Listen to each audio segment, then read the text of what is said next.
Dr. Piper Klemm is the founder and publisher of the Plaid Horse, a well-known equestrian magazine, and the host of the Plaidcast podcast.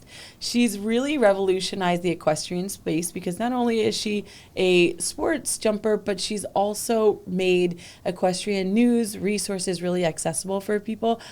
She has a lot of great initiatives that are spanning all ages, which we're going to talk about a little bit later.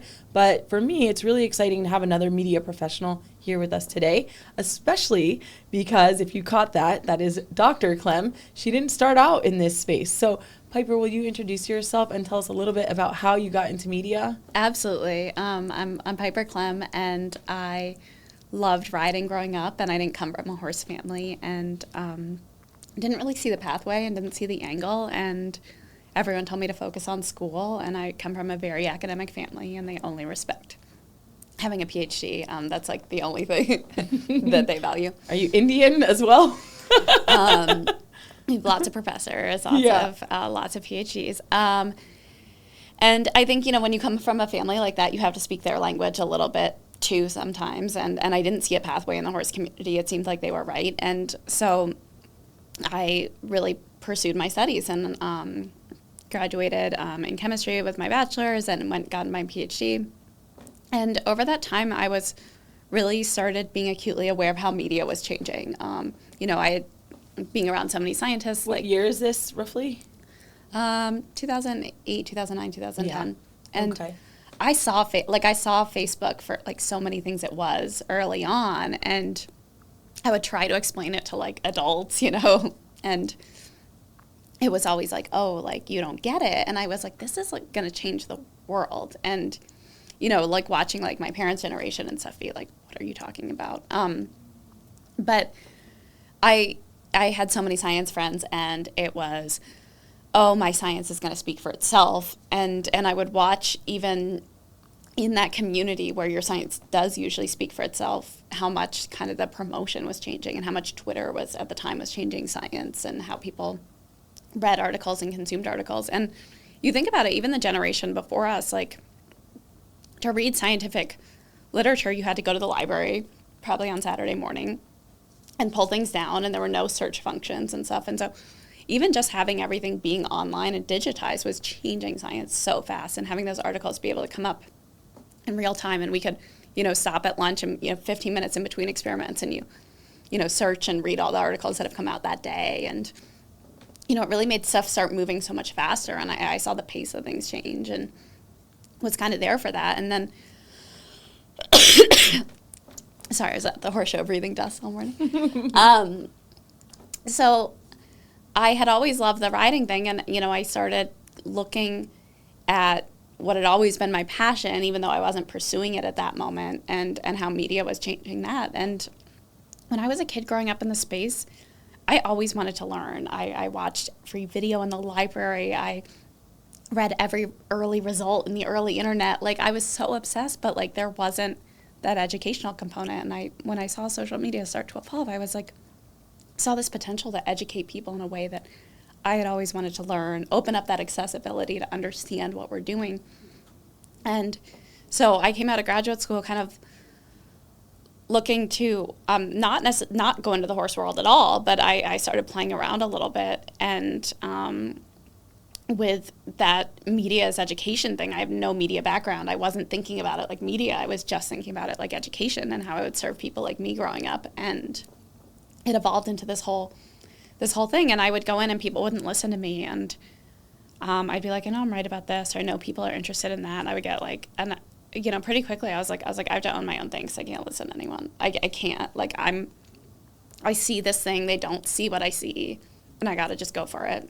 Good for you. Such foresight at that age. And you were 100% correct. Obviously, like, everything has changed. Did your family understand when you said you wanted to get into media, or was it more like a transition?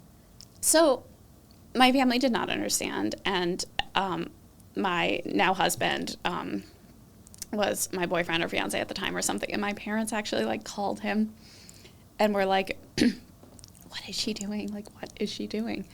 And, to his credit, I didn't learn about this conversation until like the last couple of years. Like, this was brought up to me like 2 years ago or something. I had no idea this happened. Wow. But he, apparently they were like, what is she doing? What is happening? And he just was like, she always knows where she's going with it. Like, if she thinks she knows where she's going, she does. Like, let her, she has some sort of, whether she can articulate it to you in this moment or not, she has some sort of plan. Like, let her. I love that for him. I love that level of advocacy. Yeah. So Piper, essentially, I mean, you purchased the publication, the Plaid Horse. You obviously you grew it. You took it next level. When you were already having foresight about Facebook, and one thing that I can definitely, I mean, we can all credit social media for is like these paradigm shifts in communication and thought process happening at record time. I mean, that's what a trend is. Trend is an entire paradigm shift, which in academia would have taken years to make happen. Why a magazine then, which is obviously moves a little slower? So originally, I was actually looking at some websites and stuff, and I was looking to buy something, not because I had any money, but because That's the way it always goes. I'm like, I don't have the money, but it's time. People were like still asking me with my Ph.D. if I was like 14 years old. I like looked really young, and I knew I couldn't start something because I just knew I couldn't start something and make it happen. I needed something with a little momentum, and I could optimize and I could strategize, but that looking at what was out there, I knew I couldn't start from complete scratch because I did not have the self-confidence, the knowledge, the ability to walk up to people, and I would walk up to them and they would act like, I'll be like, oh, are you showing in the Pony Hunters? And I'm like, no, I have a PhD. Like,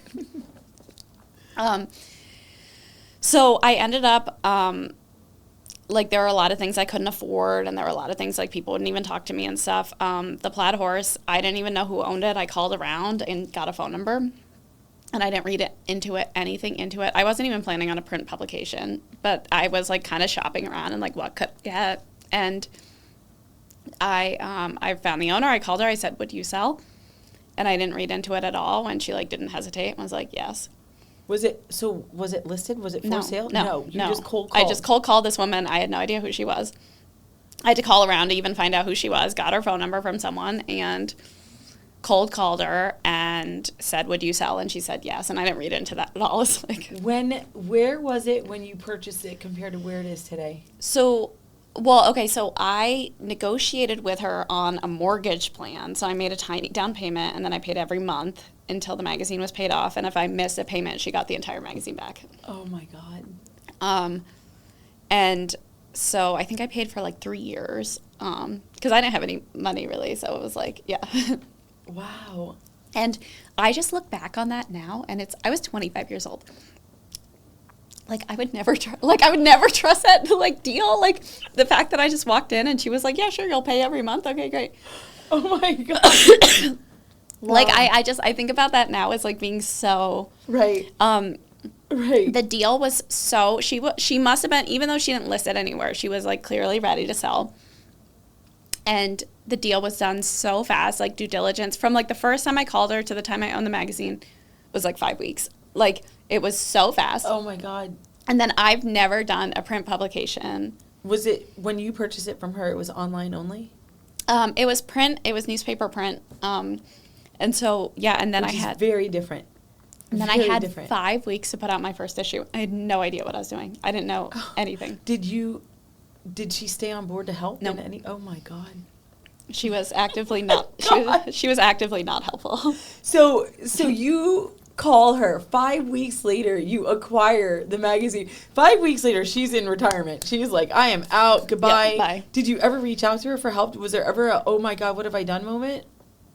She owned another publication, and it was, I was not exactly as supportive. Right. Wow. Mm-hmm. So I never got any help. It was just... There you go. That's amazing. That is amazing. So I have a publication as well. I'm the editor-in-chief of, which essentially the editor-in-chief is in charge of pretty much making sure that all of the content that is actually published is of high quality, on brand, of its standards. It's a lot of project management. We took our magazine from thought process to production. Knowing what I know now, would I, like, jumping in without any knowledge, I almost think it's harder. She had ads sold already Right, and stuff. because, that I had 5 weeks to get into a printed issue. Oh my God. Okay, so wow. So besides the print quality, so it was newspaper print quality back then, how many pages, like, what else has changed? What if I took a copy of the last edition she did before you took over to today's edition? What are some of the biggest things I'm going to notice? I think it's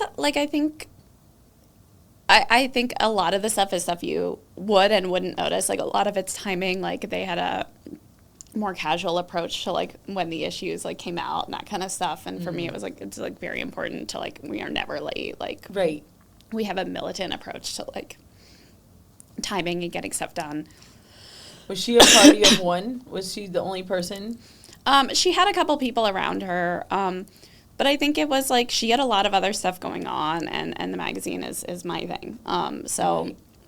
I think, and it's just grown. We've gotten so much support, and we've gotten higher quality people writing and editing and being part of things, like, every step of the way. And then, as you know, you can't just be a print magazine anymore. I mean, right. there's so many layers. It's the online, it's a podcast, it's the Instagram, it's a TikTok, it's a right. Facebook. And so, like, we've evolved in all these things while maintaining, the magazine. So yeah, we have, like, a much higher paper quality. Like, the ads are How about the beautiful. distribution? Yeah. How huge. far have you taken the distribution? Because that's impressive. I know. I did research. Yeah, we are all over. We're in over 200 tax stores for free. We're online for free. Because I come to this from an educational standpoint, I want people to read our articles. They're really good. Right. We have amazing writers. We have amazing reporters. And I want people to be part of it, to be part of the conversation, to be thinking, to be growing. And if you don't agree with me, I think that's great, because it means you're thinking and coming to conclusions. I like that perspective. That's a very academic perspective, Mm-hmm. and it's a good perspective. I think it's missing in a lot of media right now. A lot of media is agree with me, my way or the highway approach, and it sounds like yours is more thought-provoking. I like the idea of helping to create independent thinkers and informed readers. That's so important. What is your day-to-day? I'm going to move into the Plaidcast next, but I'm curious to know what is your day-to-day involvement now with the Plaid Horse? What does a normal day look like for you? Are you more on the ad side? Are you more on the, which side are you on? Kind of everything. I love to be involved in everything. We have great people and a great team, but I keep my hands on everything.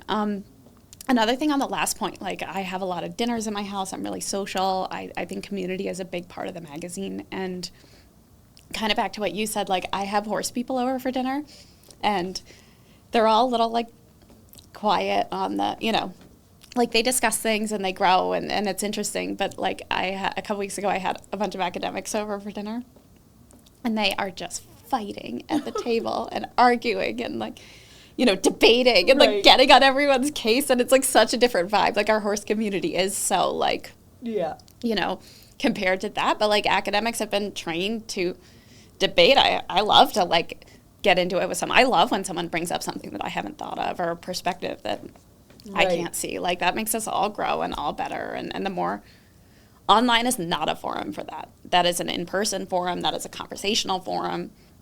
That's a lecture forum. I agree. And I think that people confuse what they can and can't get out of a forum. Like, if someone is, like, someone's being rude to me online, I almost always invite them to my house. They rarely come, but, like, a couple of them have, and we've had, like, great conversations. Yeah.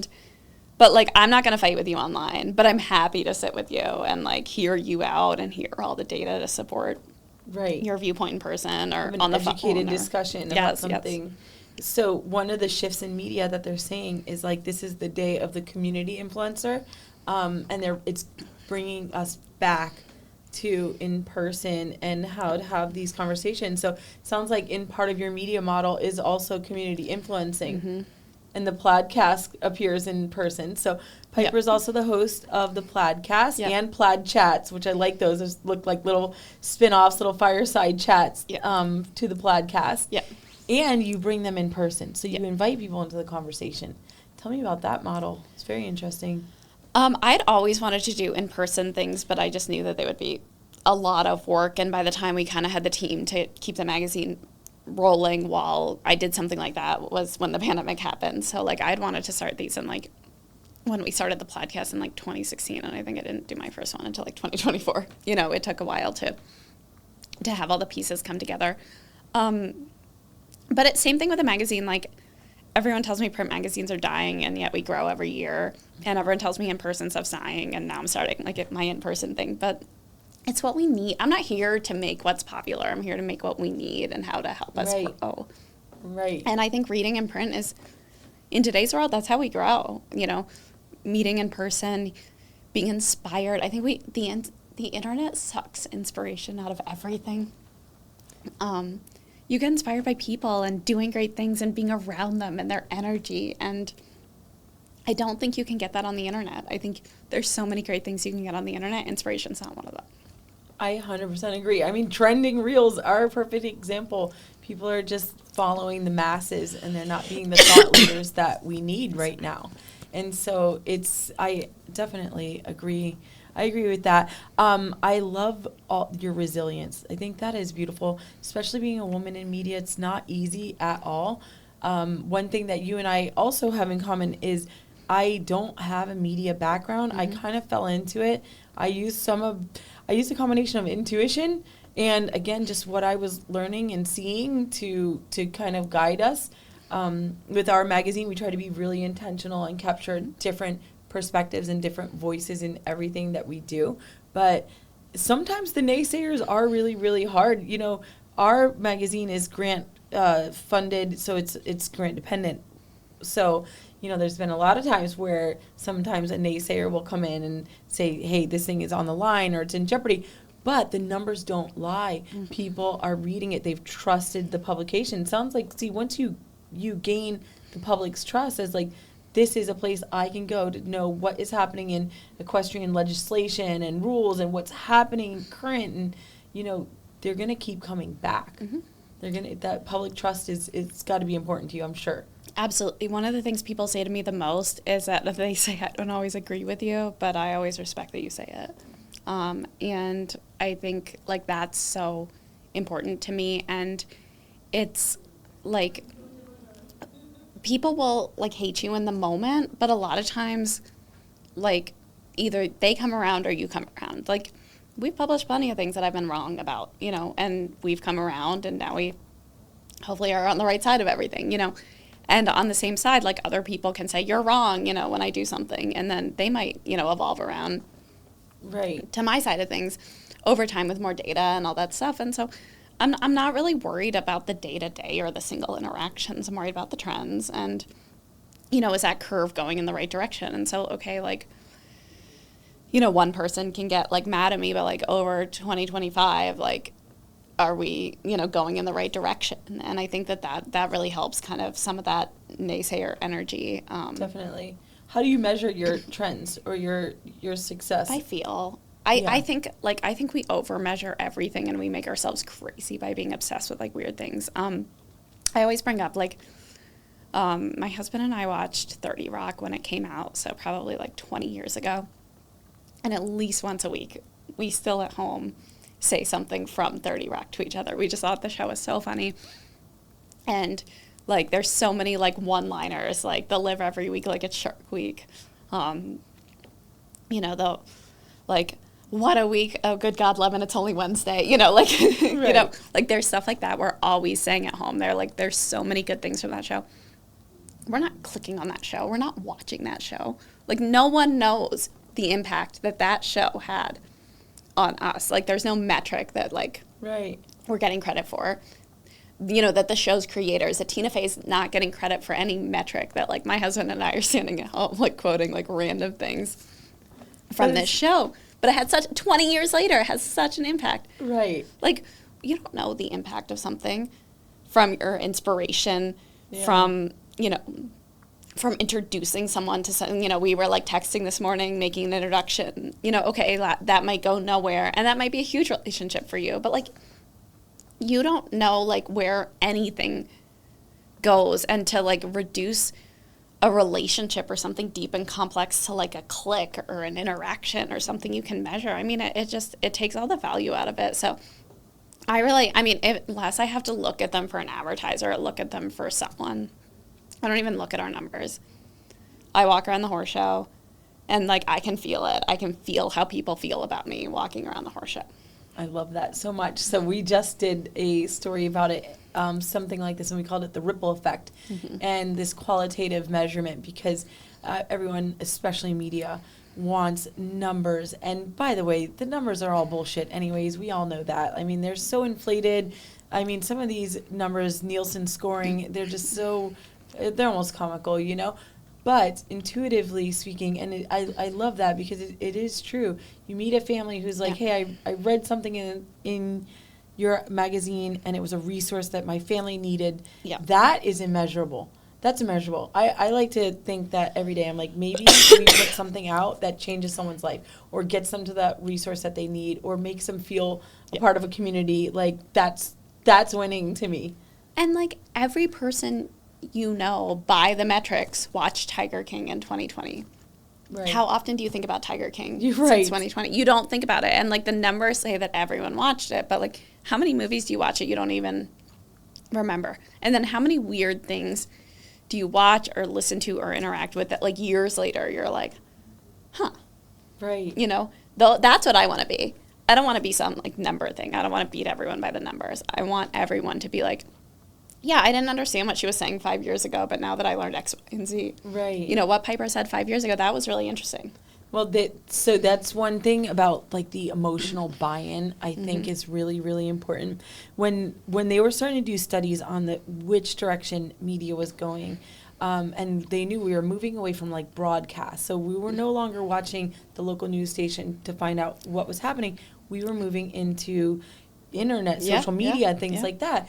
We would meet creators here all the time that would say, like, I can teach the community so much about X, Y, and Z, but there's so many X, Y, and Z creators right now. Yeah. And I would say, right, but the thing is that if people are more likely to tune in if they feel an emotional connection, that lived experience. Maybe I'm a mom of 3 kids, and so are you, and, you know, you've experienced this, and, like, so have I. I'm going to go to you to hear what you have to say. That lived experience is equally as important as the learned experience, but that emotional connection as well is going to make me choose you, the creator that I want to follow, you, the producer, whoever that I trust and I believe in, you know. And I think that's really the future of media, and it is going to be the ones that are creating those senses of community. We have to come back to community. Yeah, always. The community, pandemic, education, inspiration. Those are our 3 things. Everything we do. The pandemic rocked some of that. So here we are on the other side, and we are looking for our people again.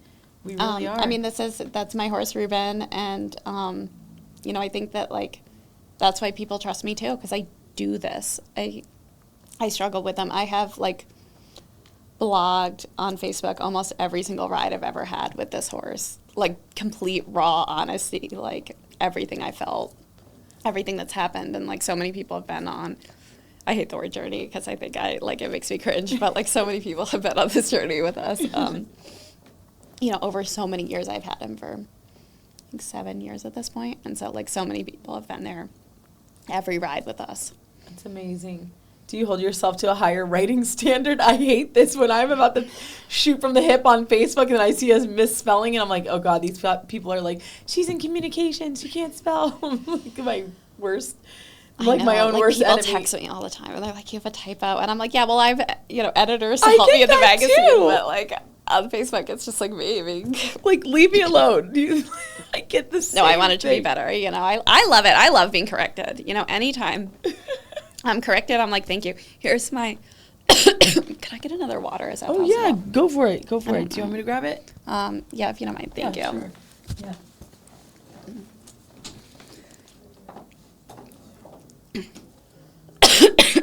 Sorry.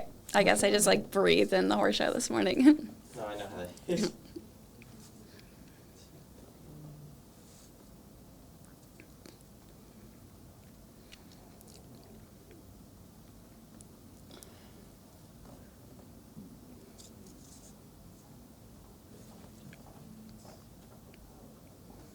I brought 2. I'll stick this second one. Amazing. Thank you. You're welcome. Sorry. Yeah, I just breathe in the horse show. So I'm going to pick it right back up. You Perfect. said you love being corrected. Okay, so here's my thing on being corrected. Are you ready? Yeah. Years ago, I taught a college class, and we had to go to these seminars to like make sure we were, ready and on the same page as the university. And the university I was teaching at said, kids today, college students today feel really like red pen is aggressive, and you should try to correct their work with like softer colors like blues and greens so they don't feel like it's so aggressive. And I like instantly, like, because I'm so contrary, I was like, well, I'm going to grade them all in red pen and be like, make a strong super class of kids. And I was like, man. But then it got me thinking about it. And once I got over my initial, like, being contrary, anytime anyone ever who has the knowledge base, who has the knowledge and has the ability and has expertise, anytime they correct you is a gift. As a teacher, if I want to get great reviews, if I want people to like me, if I want to be the fun teacher, the easiest thing to do is just give them all A's. Is to not correct things. Is to not really dive into their essays. Is to not spend the time. Like, that's the fastest time for me. Grading's fast when you give all A's. Grading's fast when you don't correct a lot. When you take the time and you just rip their essays apart, and that red pen is everywhere, and dive into it with them, they hate you. It takes so much more of your time. You're leaving your soul on that page to make them better. And it is a gift. And anytime anyone takes any part of your life and just red pens it to the nth degree, they are risking you hating them. They are risking you getting so angry at them that you never talk to them again. They're risking their, like, relationship with you always, because, that can happen because people are so sensitive these days. And the fact that someone would risk all of that and spend their own time and their own energy and their own expertise and do that for you is a gift. So anytime someone metaphorically or physically just takes that red pen out and goes to town, anyone who has the expertise, anyone who's good at their job, anyone who you respect, takes the time to do that for you, you need to take a deep breath. You can go to the bathroom and cry or whatever. And then you need to be grateful. You need to be grateful that they are doing that for you, because they do not have to, and there is nothing in it for them. That is such a great perspective. That is a really great perspective, and it's applicable to me actually as a mom too, because I'm a parent of teens, and sometimes that can feel like a slippery slope, but I think it's You're true. red penning their life. Yeah. You're saying, you might not like me, but what is good for you is so much more important than you liking me in this moment. Wow. Like, your long-term future is so much more important than you getting mad at me in the short term. That is so, I really enjoy that. I think sometimes also as a leader, as a business owner, publisher, like, finding a team of people around you that can take that feedback and be okay with wanting to grow and push themselves. Actually, one person here said that to me the other day. She was like, well, yeah, I want to grow. Yeah. I was like, hey, can I give you some feedback? She's like, yeah, I want to grow. Hearing her say that, I was like, wow, you're perfect. Like, you don't have to be perfect, but the willingness to grow and to accept feedback is, that's more than I can ever ask. Mm-hmm. That's Absolutely. Awesome. It's so hard. It is so hard to hear criticism like that, to feel criticism, to see the red pen on the page. Right. But if you want to grow, anytime someone is willing to truly do that, and I see it in the writing thing all the time, are you a student or are you a customer? If you're a customer, the customer's always right, and you tell the kid they did a great job, whether they did or not, and you make them feel good and happy so they don't leave you for another barn. Mm-hmm. If you are a student, you are learning from a teacher, and that teacher is, politely and respectfully, but also, like, going to take you to task and hold you to a really high standard every single lesson, and it's going to be uncomfortable, and you're going to be tired, and you're going to be sweaty, and you're going to feel like you can't do it. And that teacher is going to know how hard they can push you. They're going to understand the progression. They're going to see things you don't see. And so the trainers that are really hard holding kids to a standard, they're not fun a lot of days. But that's, if you want to do this correctly and you want to have this be your career and you want to get better, like, that's what you need. Wow, that's a great perspective. So growth, pushing people, is that, I'm sure, pushing yourself too. Oh, yeah. Yep. Starts at home. I'm sure you hold yourself to a very high standard. Yep. And, you know, and pushing people takes, like, a lot of different layers. It's not about being mean. It's not about, you know, anything. Sometimes it's being comforting. Right. Sometimes you push people by being really, like, they got to a place and they're insecure and you are really comforting. And sometimes it's like, okay, I think you think you pushed, but you didn't quite push hard enough. And those are hard conversations to have with, you know, like, a lot of people don't want to be friends with me because I'm hard on my friends. I'm fully upfront about that. I'm like, you know, if you want to be friends with me, I'm going to be hard on you because I think you're awesome. Why would I be friends with you if you weren't awesome? Right. And you can do it. So, like, keep pushing yourself up. No, that's the best kind of friend to and have, my friends are like, stop, and I stop, you know. Right. They're like, I've had enough. No, but it is true. It's definitely true. You know, even with having kids, you do know how far you can push them. Mm-hmm. My expectations of my kids are very, very high because I know their talents, I know what their capacity, yep. And you know, we don't settle we have it written on our wall so that we do not settle for mediocrity. Like, I'm never going to celebrate that. Not in our house. Don't stick your stuff on the refrigerator unless you did something, like, absolutely worthy, like no trophy prizes. We don't even do that. I'm not here for that. I say to the kids all the time, there are no rules, there are only consequences. And no one's going to, like, you know, I think we make things like try to make them so binary, so black and white. No, like, if you don't want to practice harder, that's your choice, but you live with the consequences. If you don't want to do this, if you don't want to do that, you know, if you don't want to do the other thing, like, there are no rules, no one's going to stop you, but there are consequences to everything you do. Right. And the sooner you own that nothing's holding you back, you know, there are consequences for every choice and every action and every interaction, and the further you can go. Absolutely.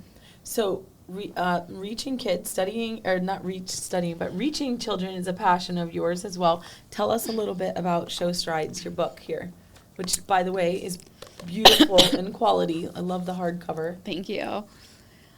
So this is a series written with my friend Rennie Dyball, and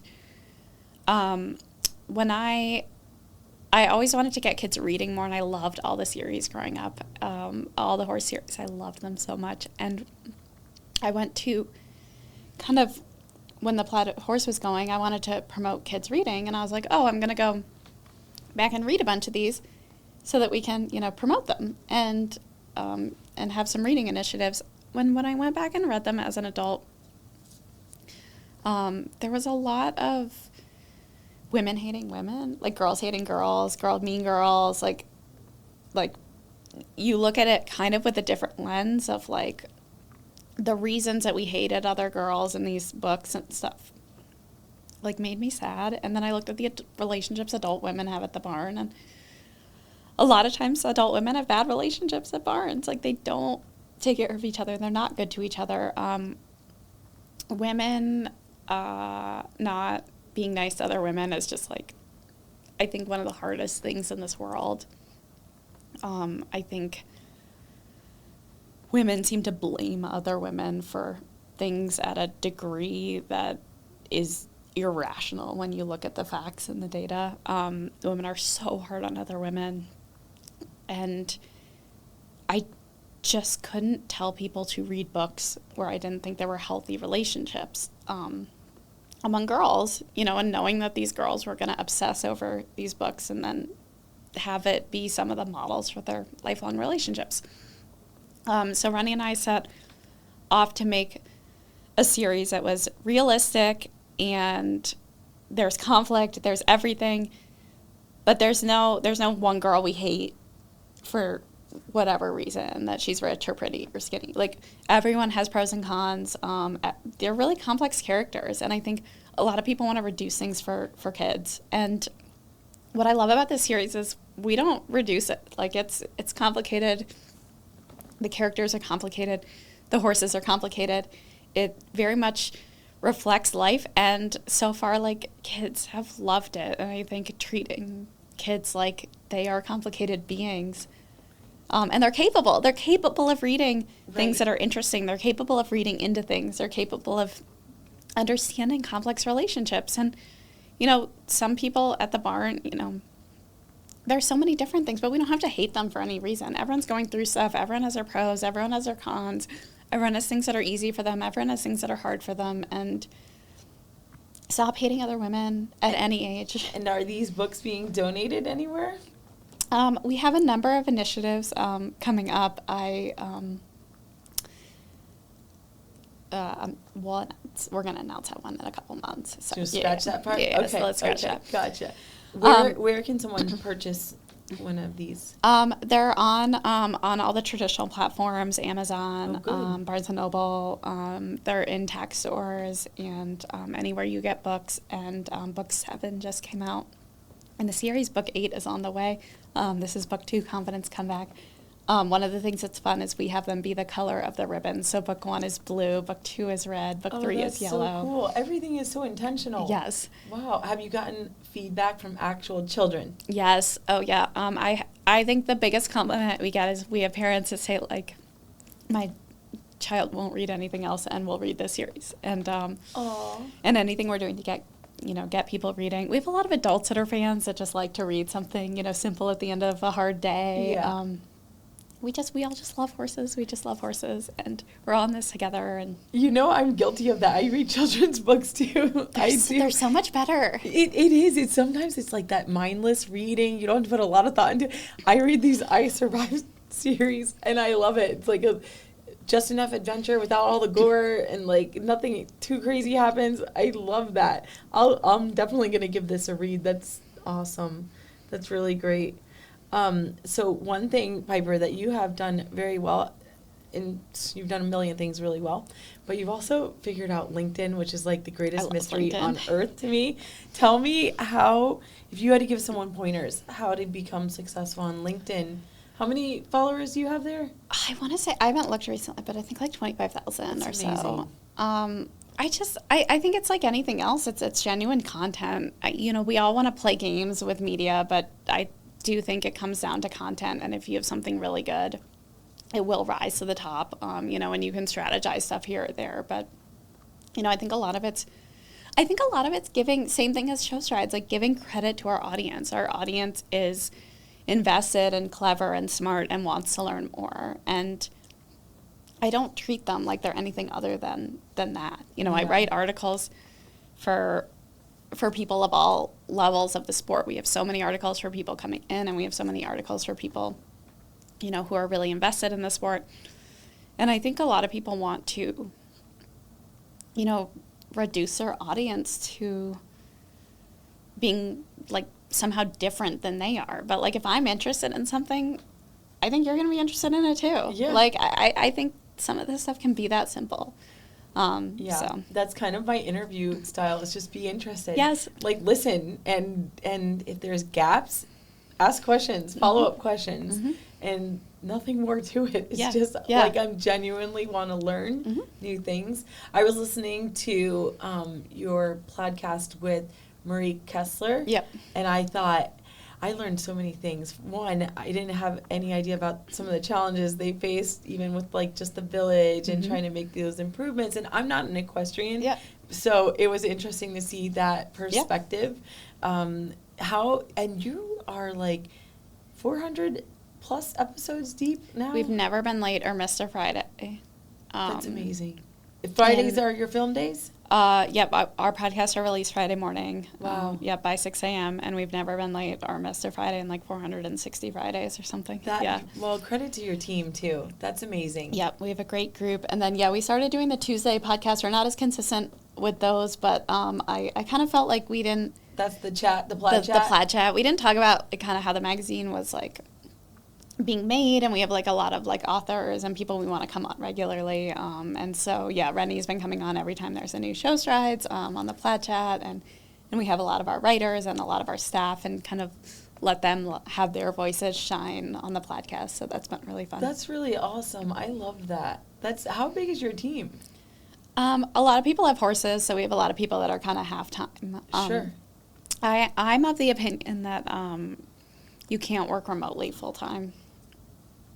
It just makes you crazy, like, and most of our people are of that opinion also, and so a lot of them have something that they do in person, whether it's barn or something related, and then work for us, Right. 20, 30 hours. I think beyond 20, 30 hours a week, Right. being remote by yourself, staring at a computer, I mean, is not healthy not healthy for people's community. Right. So we have a couple people full-time, and then about a dozen people, I would say, about half-time. Yeah. I also think that's very reflective of modern media right now as well. Like, gone are those days of just, like, you have to be here 9 to 5, staring at the computer, being creative on demand. It doesn't work, like, especially for a creative mind. Yeah. It doesn't work that way. You have to respect everyone in their talents and that they know themselves and what they need. Yep. So, like, some people here are like, I can't work today at the studio. I have to work remote. Okay. And sometimes they're like, I want to work at the studio, but I'm coming in later. Okay. Yeah. Like, I'll wake up very sometimes. respectful of their deadlines. Yeah. But I think because you give them autonomy, they will be. It's just that's not how a good media company works. I don't think. I'll come in the morning sometimes, like, early, and there'll be, like, a pile from someone, and they'll be like, oh, I couldn't sleep, so, like, I got my hours done. Right. Right. And it's like, yeah, if you can't sleep anyway, it's like. Yeah.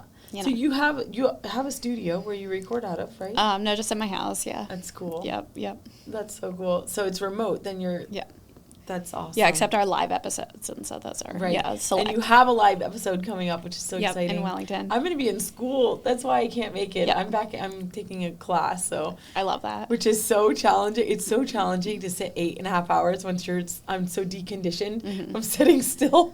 But it's probably so good for you. You're going to, like, use those skills, even just the skills of sitting there forever. Correct. Exactly. It's conditioned. Like, I'm redisciplining myself. It's practice. Yes. And I had forgotten it. So let me tell you, day one was such a challenge. Brutal. Was such a challenge. And then by the second day, I was more mentally prepared. I mean, I did it, but it was definitely a challenge.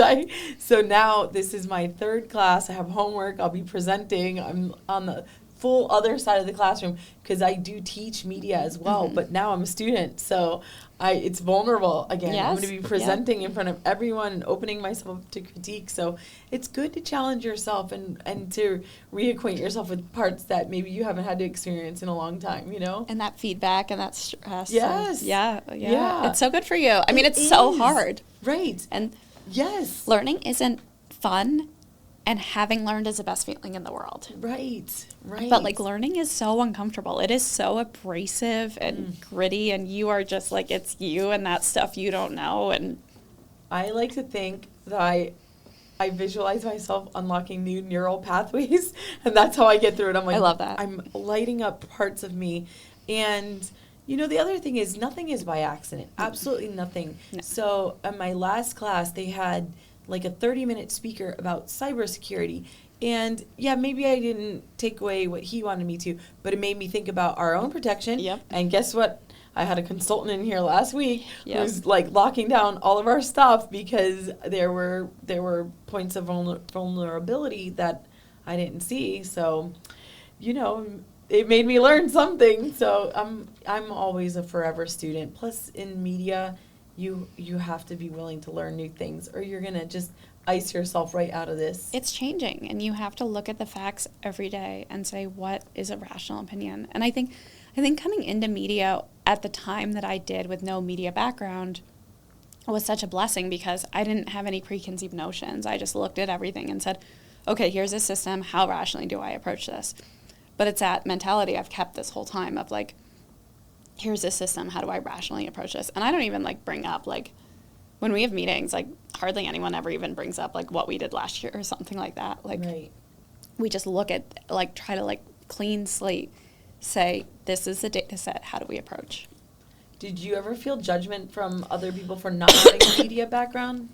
Oh yeah, but I felt judgment from people for everything. Yeah. And That's fair. and you know, and the proof's in the pudding. You know, I think I was watching something. I should have written down who said it, but they said your brand value is in winning, and they were saying it to an athlete. But I also think about it like with my stuff a lot is that like so many people told me I was doing this, that, the other, everything under the sun wrong.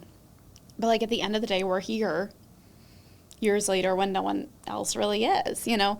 And at some level, like our brand value is in Right. continuing and winning. And, you know, I think like so many people like, you know, show not tell, you know, it's all talk and no action. And like at the end of the day, like the people who are undeniable, like Taylor Swift is undeniable.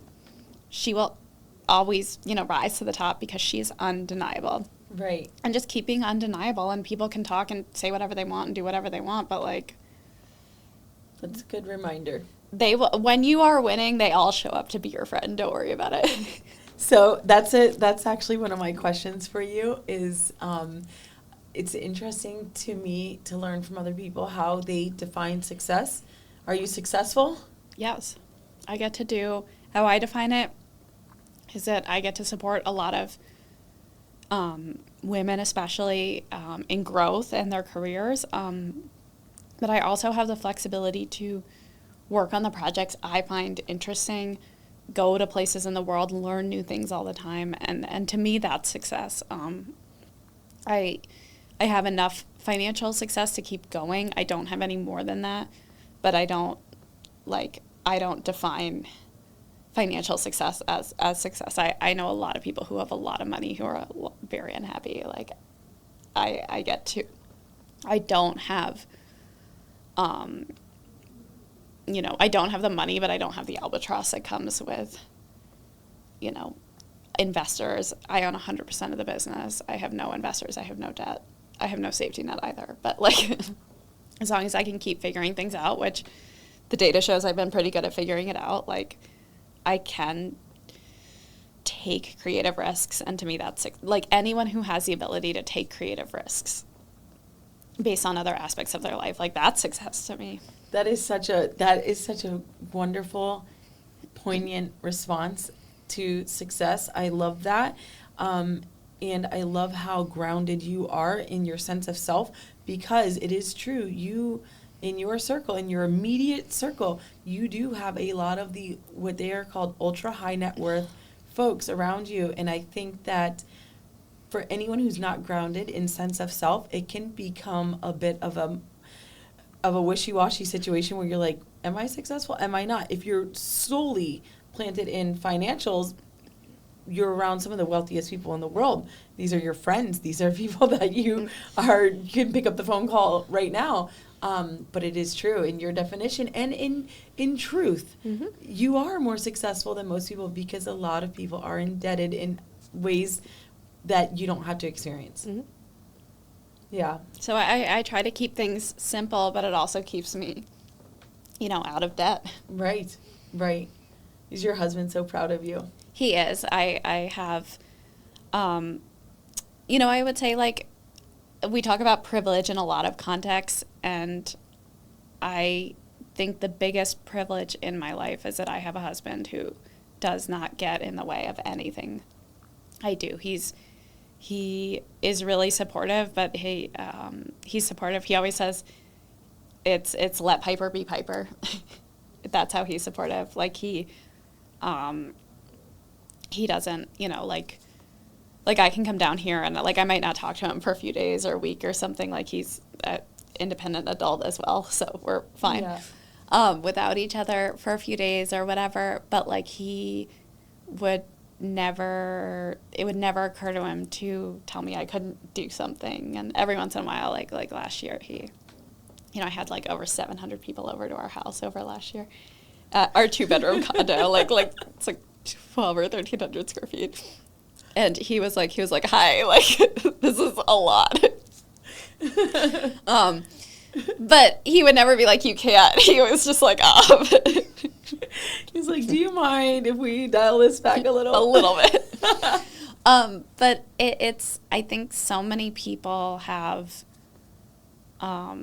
spouses, especially women, have husbands who are holding them back in a variety of ways. And he will never do anything for me, and he will never hold me back. You know, it's that, like, and he is 100% supportive, and it's amazing to have that. And I also think he's a professor, and he has tenure, and it's like the horse world is so up and down, like high risk, you know, like craziness. And I have a ton of stability. So I think having a supportive spouse and having someone who does not get in my way. I mean, I think for, like, I look at women who are ultra high net worth and are so don't have that privilege of being allowed to be themselves. And I think that it is like a privilege that we don't acknowledge enough and don't encourage women to, like, look for. It is in tragic, a spouse. actually, to be in a committed relationship and be held back in any way, actually. Yeah. No, it is very true. I enjoyed our conversation. I think I think the world of you. I'm so glad we crossed paths. We met 3 weeks ago, I think it was. Not any longer than that. And this is our third time seeing each other in person. And just every time I see you, there's more layers. And it's such a great conversation. Is there anything that we didn't talk about today that you want to mention? Anything you have in the pipeline that you want to add? I want, from being around so many kids, like, I just want to say your kids are so much more capable than you give them credit for. Allow them to do things. Allow them to teach younger people.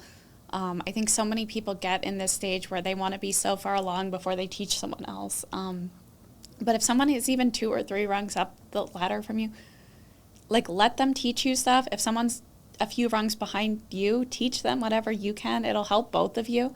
I think we wait around for perfection a lot, and I really believe that, like most things in life, 80% is, like, good enough, and you know when that isn't the case, but don't let perfectionism get in your way, and don't let perfectionism get in your way. You know, with your kids can get that learning that, like, a little bit gritty, a little abrasive, and then figure it out, and everyone around you has a lot of capability, and believing in them and allowing them the space to make mistakes is, I think, one of the best things we can do for the people around us.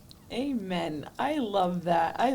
You know, come to think of it, I did just think of something, that I've never met a Piper that wasn't a go-getter.